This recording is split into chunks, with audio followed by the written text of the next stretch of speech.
Hello everyone, मैं सब doctor Ankita Mathur. मेरे होम्योपैथिक चैनल में आपका स्वागत है। आज हम बात करेंगे बहुत ही कॉमन प्रॉब्लम के बारे में, ओबेसिटी, जिसको कि अपन बोलते हैं मोटापा। तो आज अपन इसके तीन फैक्टर्स में, इसको तीन में क्लासिफाई करेंगे। मोटापा क्या होता है, ये किस वजह से होता है, इसके क्या क्या रिस्क फैक्टर्स होते हैं और आप होम्योपैथी को उससे कैसे ठीक कर सकते हैं। तो मोटापा क्या होता है, जब भी आपकी बॉडी के अंदर बहुत ज़्यादा फैट अक्यूमुलेट हो जाता है तो उसको अपन मोटापा बोलते हैं। मोटापा को सिंपल लैंग्वेज में अपन समझेंगे तो दैट इज आप eating too much and moving too little.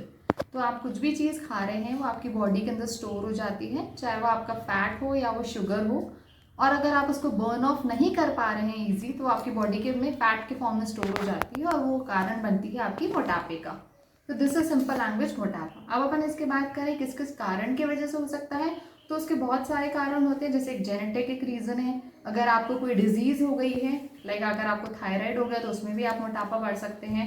अगर या आप फिजिकल एक्टिविटी कम करते हैं लेकिन बहुत ज़्यादा फैट और शुगर लेते हैं तो वो एक मोटापे का कारण बन सकता है। अब ये इसके बेसिक रीज़न होते हैं जिसकी वजह से आपको मोटापा हो सकता है। अब जैसा कि आप ये समझिए कि मोटापे के होने की वजह से आपको बहुत सारी बीमारियों से फेस करना पड़ सकता है। आपके कोलेस्ट्रॉल बढ़ सकता है, आपको हार्ट में दिक्कत हो सकती है, आपको बीपी की प्रॉब्लम हो सकती है। तो आप इसको कंट्रोल कर सकते हैं होम्योपैथिक मेडिसिन में। होम्योपैथिक मेडिसिन बहुत सारी आती है लेकिन आज अपन टॉप होम्योपैथिक मेडिसिन की बात करेंगे जिसको कि लेकर आप अपने ओबेसिटी को कम कर सकते हैं, रिड्यूस कर सकते हैं। तो आइए होम्योपैथिक ट्रीटमेंट की तरफ बढ़ते हैं। होम्योपैथिक मेडिसिन में जो फर्स्ट मेडिसिन मैं आपको बता रही हूँ वो है phytolacca berry. Phytolacca berry mother tincture form में आती है। इसको आप एक तरीके से फैट कटर है बॉडी का। जैसे कि आप वेट कम करने के लिए जिम वगैरह जाते हैं, तो जिम आप जाते हैं तो वो आपके बॉडी के फैट को बर्न करता है। तो सेम इसी मेडिसिन का रोल है, ये आपकी बॉडी का जो फैट है उसको बर्न करेगी और आपका जो बॉडी का मेटाबॉलिज्म है उसको ठीक करेगी। तो ये फाइटोलिका बेरी मदर टिंचर फॉर्म में आती है। मदर टिंचर मतलब लिक्विड फॉर्म में लेनी है और इसको आपको लेनी कैसे है, 1/4 कप गुनगुने पानी में आपको इसके 20 से 25 बूंद डाल के दिन में 3 बार पीना है। तो ये आपके बॉडी के फैट को कम करेगी और आपको बहुत अच्छे रिजल्ट्स, इफेक्टिव रिजल्ट्स दिखाएगी।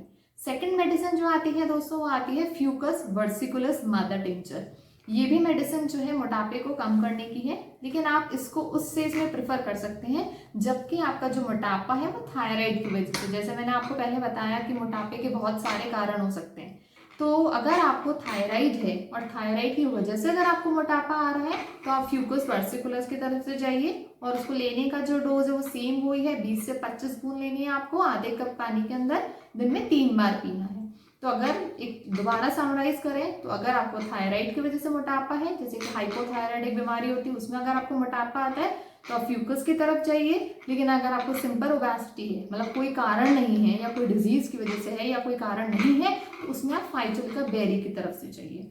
अब अपन बात करते हैं कि जैसे मैंने आपको बताया ये जो मेडिसिन है होम्योपैथिक की, इसको लेके आप अपना वेट को कम कर सकते हैं। एक जो चीज़ मैं और ऐड ऑन करना चाहूँगी इसमें वो ये है कि आप वॉकिंग करें, एक्सरसाइज करें, जिससे कि मेडिसिन आपको और इफेक्टिव रहे। बहुत सारी एक्सरसाइज वॉकिंग आप करेंगे तो उससे आपका बॉडी का फैट बर्न होगा, साथ के साथ आप ये होम्योपैथिक मेडिसिन लीजिए। वॉकिंग के लिए मैं आपको एग्जांपल बताती हूँ। सपोज आपकी जितनी भी आपकी एज है उसमें आप +5 मिनट्स करके वॉक करें। सपोज आप 30 साल के हैं तो आप 35 मिनट्स डेली वॉक करें। इन मेडिसिन लेते हैं, साथ में वॉकिंग करें, अपनी डाइट का ध्यान रखें। मैं अंकिता माथुर मिलती हूँ आपसे अगली वीडियो में। मेरे चैनल को लाइक करें और शेयर करें। जो भी मैंने आपको मेडिसिन बताई है वो नीचे डिस्क्रिप्शन बॉक्स में आपको अवेलेबल है। वहाँ मेरा व्हाट्सअप नंबर भी है, अगर आपको कुछ भी कंसल्ट करना है तो you can consult me there from my WhatsApp number. और जो मेडिसिन बताइए वो भी आपको वहाँ मिल जाएगी। मेरे साथ जुड़े रहने के लिए शुक्रिया।